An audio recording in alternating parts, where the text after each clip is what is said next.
Hindi naging madali ang paglalakbay. Maraming takot, maraming paghihintay, at maraming sakripisyo. Pero kung may pangarap ka, magsimula ka, maghanda ka, at huwag kang susuko. July 22, tumawag ang aking kumpare. Tinanong ako kung gusto kong mag-apply abroad, Europe daw. Kaya naman di ko na pinalampas ang pagkakataon. Pumiyahe na agad ako kahit may bagyo. Dahil kinabukasan, kailangan ko mag-trade test sa Don Bosco sa Makati. July 22, 2025, baha ang Maynila pero kailangan ko pumunta. At ito na nga ang araw ng aking trade test sa Don Bosco Makati. Paalam na ako kay Mrs. para bumiyahe na para maagang karating sa aming venue. Sa aking paglalakad, iba't iba nga aking nararamdaman. Natutuwa na kinakabahan dahil hindi ko alam kung ano aking kapalaran na mararatnan. Pagkalipas ng ilang araw ay lumabas na nga ang resulta ng aming trade test. Pasado daw ako at pinapunta na nga kami ng agency sa Makati. CNC machinist nga pala ang aming inaplayan kaya mayroon trade test na tinatawag. Nandito na nga pala kami sa agency ng aking mga kasama. Bali, 6 nga pala kaming naka-schedule for briefing. Ito nga palang agency namin sa mga nagtatanong, Complex Recruitment Philippines. After nga matapos ng aming briefing, dito nga palang daan papuntang Europa.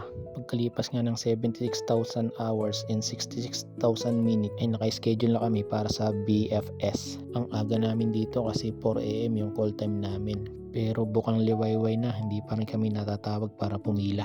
Sa VFS Global Makati Circuit nga pala ito. October 14 nga pala yung schedule namin para dito. Medyo natagalan nga pala yung other requirements namin kaya natagalan kami bago na-schedule. Dumating na nga yung pinakahihintay namin, ang PIDOS. Meron nga palit call time ang PIDOS namin kaya medyo malilate na ako. Kaya ito, tagangkas na lang. First time ko sumakay dito pero worth it naman. Di na talaga mawawala yung Filipino time tag, yung agang-aga mong bumiyahe pero mag-iintay ka din pala ng halos 2 oras sa labas. Dito nga pala kami sa Pido Center sa may MH Del Pilar. Masaya yung training namin, alive na alive kasi. Moment of truth na kasi nakuha na namin yung certificate at kailangan namin itong ipasa sa agency. Medyo nakakagutom at nakakauhaw sa biyahe kaya ito sila kape-kape muna at biscuit-biscuit. Final briefing na nga pala kami ng agency namin. Labasan na nga pala ng mga itinagong ipon to o kaya mga nilon at inutang. Ito nga pala yung placement namin sa aming agency. 1 month salary daw. Katumbas ito na isang buwang sahod namin sa Czech Republic. Nasa 80,000 pesos din. Ito na nga ang resibo. Walang labis pero mukhang kulang. January 2026 na. Ito na yung aming flight. January 13 papuntang Czech Republic.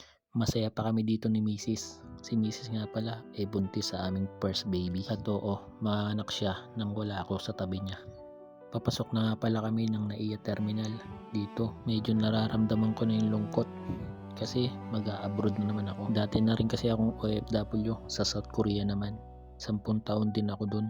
Kaya ilang beses na rin akong pabalik-balik dito sa daang ito. Pero yung pakiramdam, iisa pa rin. Nakakalungkot pa rin kasi aalis ka na naman ng bansa at iiwan ng pamilya para sa pangarap na gusto mong matupad-tupad. Sino ba kasing naglagay ng pangarap niya na sa pinakamataas? Ang hirap tuloy abutin. Kaya sa mga naabot na ang mga pangarap nila, shoutout sa inyong lahat. Saan ba ang daan papunta dyan? Ito kasi yung dinadaanan namin Basic na naman, perma ulit para makarating sa mga pangarap na yan. Tropo, masaya pa, pero mamaya iiyak na yan. Shoutout din talaga sa aming agency, ang Complex Recruitment Philippines. Dahil hanggang sa airport, meron silang representative na gumagabay sa amin, sa aming mga gagawin. Kung di ako nagkakamali, si Sir Pablo ito. Pero di lang ako sure. Correct me if I am wrong. Yung agency kasi namin na Complex Recruitment Philippines, hindi kami pinabayaan. Napaka-smooth ang aming mga processing. Hanggang sa mga requirements namin, papunta dito, ganyan sila mag-handle ng mga applicants nila. Gagabayan ka talaga at asikasuhin yung mga kailangan. Kaya sa mga CNC machinist dyan na gustong mag-apply, punta lang kayo sa Complex Recruitment Philippines sa may Makati Avenue. Sabihin nyo lang pangalan ko. Huwag nyo palang sabihin, baka alala ko yung hindi matanggap. After na nga namin magkapirmahan at ma-release yung aming mga papeles, ay ito na kami, magpipicture-picture, magbo-burger sign. Medyo hapon na rin kasi nang ma-receive namin yung aming mga requirements galing sa aming agency representative. Kaya ito, take advantage sa OFW lounge kasi dito sa loob maraming pagkain na pagpipilian at makakabusog sa yung nagugutom na tiyan. Coffee is life kaya hindi mawawala ang mainit na kape sa ating hapag kainan. Ito na nga pala yung final words ni Sir hanggang sa kadulo-duluhan ng gate talagang sinundan kami, kinausap pa rin. Kaya kung ako sa inyo, piliin niyo yung agency namin, ang Complex Recruitment Philippines. Talagang hindi kayo papabayaan. Check-in time na. Mukhang mabigat itong aking dala. Mukhang mapapapahid ako ng sobra sa aking mga bagahe. Dahil 20 kilos lang ang luggage check-in. Pero ang dala ko mukhang sobra. Sakto lang sa timbang ang aking mga bagahe. Pero mukhang bulking tingnan. Kaya pina-check-in na rin yung aking isang maleta na dapat ay hand carry. Habang naghihintay, ito tayo, cellphone lang at namumubuli sa ating mga kasamahan para hindi sila malungkot. At ito na nga, boarding time na. Papasok na tayo sa eroplano kung saan dadalhin tayo sa alapaap at sa ating mga pangarap. Magkatabi lang daw yun eh. Hinahanap na nga pala namin yung aming mga upuan patungong pangarap. As usual, pag pangarap talaga ang usapan, napakahirap hanapin at napakahirap abutin. Pangarap, where are you? Dito na kami. Bakit ba? Kung saan ka na pupunta? Sabi nung nasa likod ko, natagpuan na yung pangarap niya. Andun lang daw sa unahan, ilang metro ang layo. Ang buhok ay hanggang balikat at maganda raw, sabi niya. Flight attendant pala, aray ko. Nang matagpuan na nga namin ang aming upuan patungo sa aming mga pangarap, ay kitang kita at halatang halata sa mga mukha namin ang lungkot. Sa mga naiwan namin, huwag kayong mag-alala, mahal namin kayo. First stop namin, Singapore.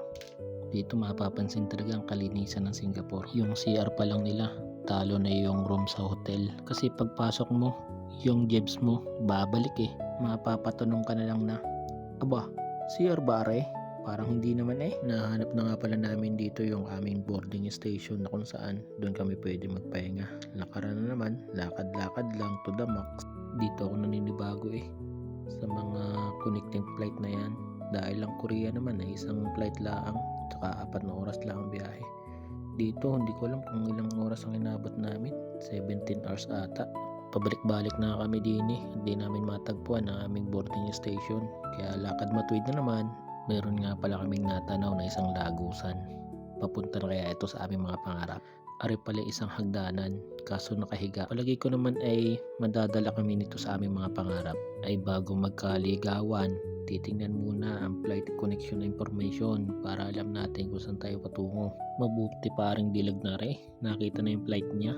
Eh yung amin kaya, nasaan na kaya napasuot yun? Ay di pa rin namin matukyan ang aming flight eh. Nasaan na kaya yun? Di pa rin lumalabas sa screen eh. Baka itulog pa ah. Bay nasaan ka na ga? Kami puti ng matatina eh, kahanap sa iyo. Ay gilew, naalala ko nga pala. Sabi nga pala ni Ma'am May, pag kami nakababa na ay mag-update sa kanya kung saan kami naroroon. Ay attendance check pa rin eh.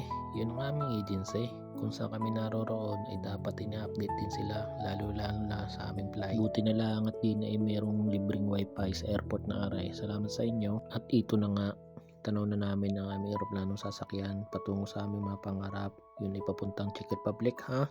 Scott Airlines nga pala ang dadala sa amin sa Czech Republic. Kaya lamang sa mga panahong ito na may pumasok na balita sa amin. Matindi daw ang snow sa Vienna Airport kaya hindi daw kami makakalanding. Kaya ito, divert muna sa Athens, Greece. Ladies and gentlemen, welcome to Athens, Greece. Bumaba muna kami dito upang magpahinga at kumain. Ramdam na rin talaga namin yung pagod at puyat at saka yung gutom.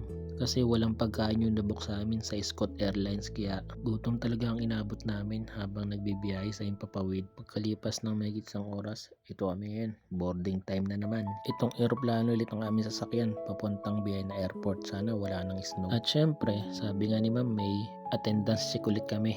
At ito, medyo masasaya ng tropa. Nakakain na eh. Busog na ba?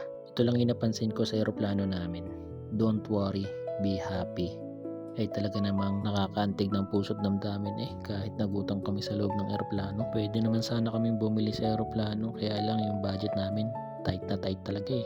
2 oras din ang aabutin ng aming biyahe pabalik ng Vienna Airport. At sa wakas nakarating din kami ng Vienna Airport.